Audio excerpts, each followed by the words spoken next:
জিরে আর তেজপাতা দিয়ে একসঙ্গে মিশিয়ে বাটবো। কই মাছ আর শিঙি মাছ দিয়ে লাউ পাতা দিয়ে ভাপাবো।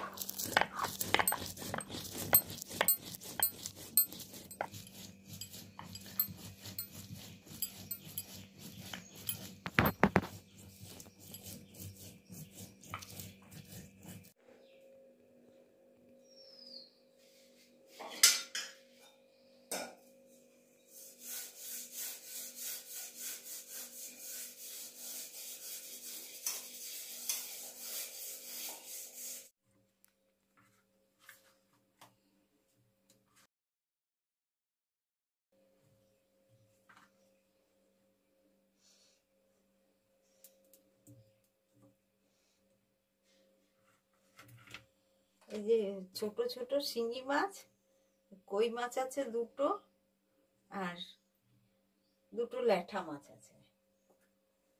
এইবারে আমি সব মশলা দিয়ে মাখবো।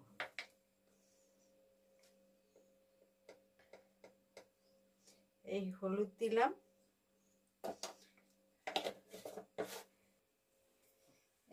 দিলাম, স্বাদ মতো নুন দিচ্ছি, এই লঙ্কার গুঁড়ি দিচ্ছি, এই যে জিরে তেজপাতা বাটা ছিল বেটে দিলাম। জিরে তেজপাতা, মশলাটা একটু বেশিই দেবো, নাহলে মাছটা খেতে ভালো লাগবে না।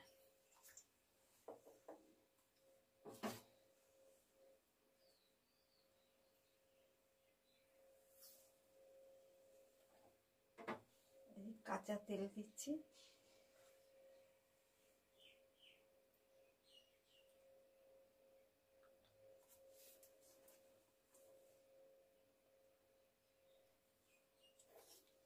এবারে সবকিছু দিয়ে মাখছি।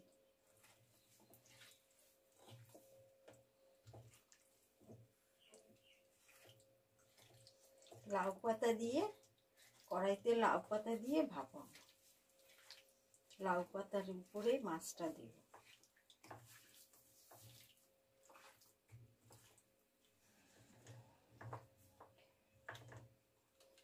মাখানো হয়ে গেছে মাছটা।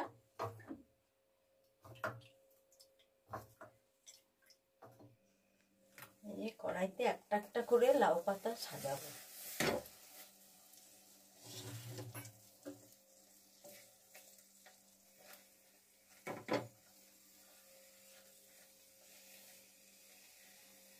এটা টিফিন বক্সে দিয়েও করা যায়, কিন্তু টিফিন বক্সের থেকে কড়াইতে দিয়ে করলে আরো বেশি ভালো লাগে, স্বাদ হয় খেতে। একটু পাতাটা একটু বেশি দেবো, পাতাটা তো খেতে খুব ভালো লাগে, এমনিতেই লাউ পাতার স্বাদ বেশি, উপরে একটা বড় পাতা দিলাম।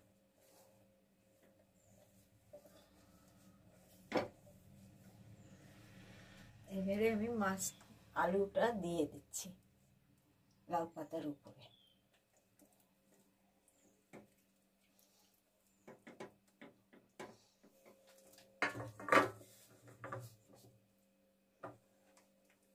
এই লাউ পাতার তলে একটুখানি জল দিয়ে দিচ্ছি।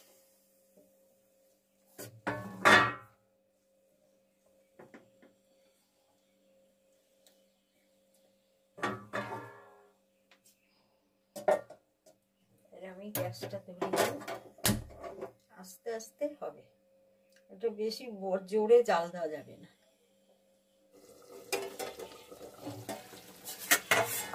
দেখুন এই অবধি হয়েছে, আর একটু বাকি আছে, একটু দেখছি কেমন হলো। আর একটুখানি বাকি আছে, এখন একটু ঝোল ঝোল রয়েছে, ঝোলটা কমে যাবে, তারপরে হয়ে যাবে।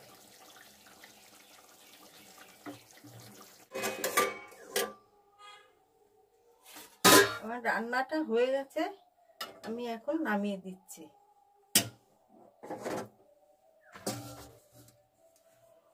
আমার রান্নাটা হয়ে গেছে।